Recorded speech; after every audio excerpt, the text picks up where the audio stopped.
Clara, do not pray for me. I am damned. If I communicate this to you at some length, don't think that it is because of friendship. Here we don't love anyone anymore. I am doing this because I'm being forced to do so. In fact, I would like to see you too end up in this state where I have now cast anchor forever. Do not become angry at this wish of mine. Here we all think like that. Our will is hardened in evil. Even when we do something good, as I do now, by showing you hell for what it is, this doesn't come about through any good intention. We here don't recognize anything as good in anyone. Now I will fill in the blanks in your knowledge of my youth. According to the plan of my parents, I shouldn't even have existed. My two sisters were already 14 and 15 when I came into the world by accident. If only I had never existed. If only I could now annihilate myself, flee from these torments.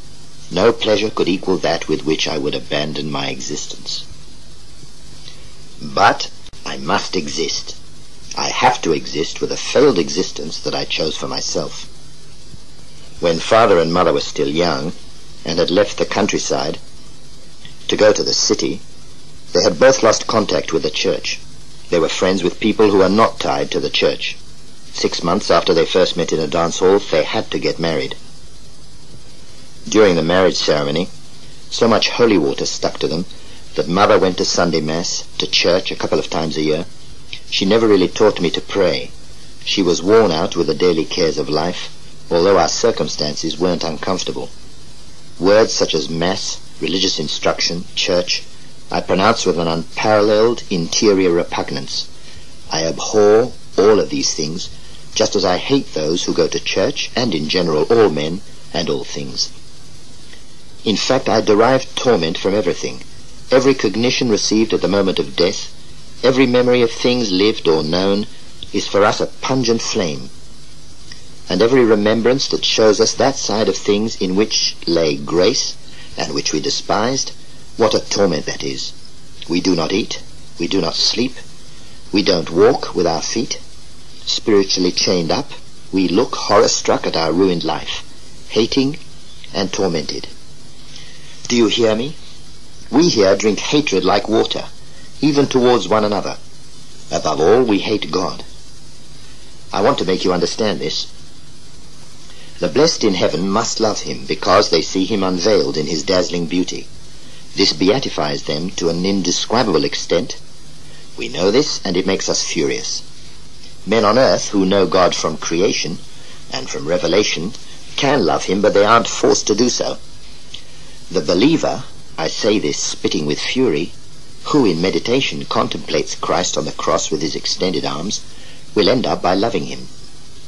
But the one whom God approaches only in the hurricane of his justice, as punisher and avenger because he was one day repudiated by him, that person cannot but hate him with all the impetus of his malevolent will, and eternally, through the free acceptation with which at death we breathed our last, and which even now we would not withdraw, nor ever want to withdraw. Do you understand now why hell lasts forever? It is because our obstinacy will never leave us. God was merciful towards us. I'm obliged to say many things against my will, and I'm not allowed to lie as I would like to do, by not allowing our ill will to use itself up on earth. This would have increased our faults and our pains. He brought about an early death, as in my case, or caused some other mitigating circumstance to intervene. Now he shows himself merciful to us by not forcing us to come any closer to him than we already are in this remote, infernal place. This diminishes our torment. Every step that would bring me closer to God would cause me a greater pain than if you were to take one step closer to a burning furnace. Once during a walk, I told you that a few days before my first communion, my father told me, "My little Annetta, try to deserve your beautiful dress. The rest is just a masquerade." Because you were shocked at this, I almost felt ashamed of it. Now I sneer at all that. The only reasonable thing in all that masquerade was that they only allowed children to receive communion at the age of 12. I was by then sufficiently infatuated by a mania for worldly amusements so as to be able to place the things of religion to one side. So I gave no great importance to my first communion. That some children now go to communion already at the age of 7 makes us frantic.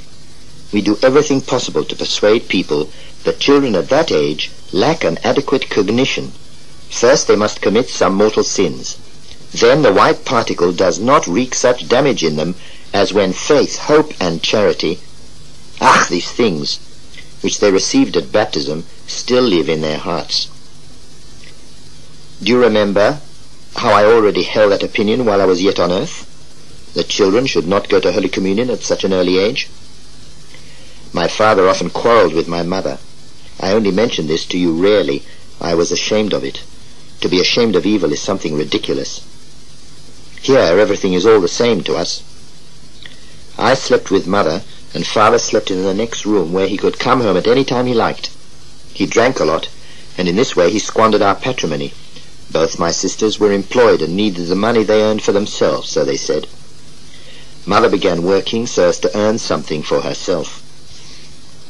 In the last year of his life, father often beat mother when she refused to give him any money, but he was always loving towards me.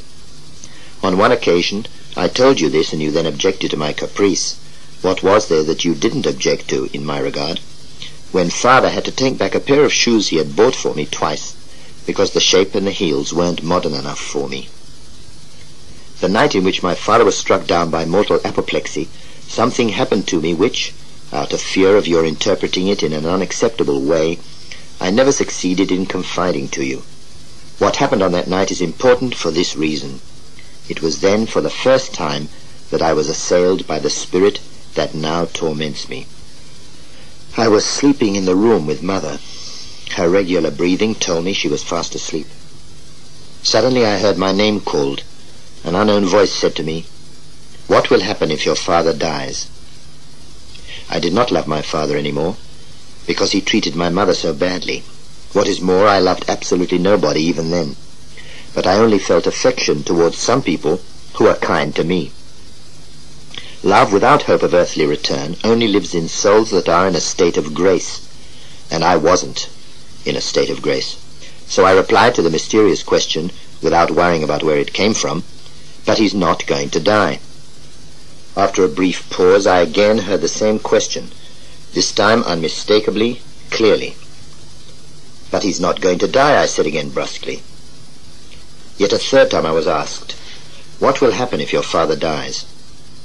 In my mind I reflected how father often came home more or less drunk, created an uproar, and mistreated my mother, how he had placed us in an humiliating condition in the eyes of society. So I cried out, "Well, it'll serve him right." Then everything fell silent. Next morning, when mother went to tidy up father's room, she found the door locked. Towards midday they forced the door open. My father, half-dressed, lay a corpse on the bed. Something must have happened to him when he went to the cellar to get a glass of beer. He had been sickly for some time.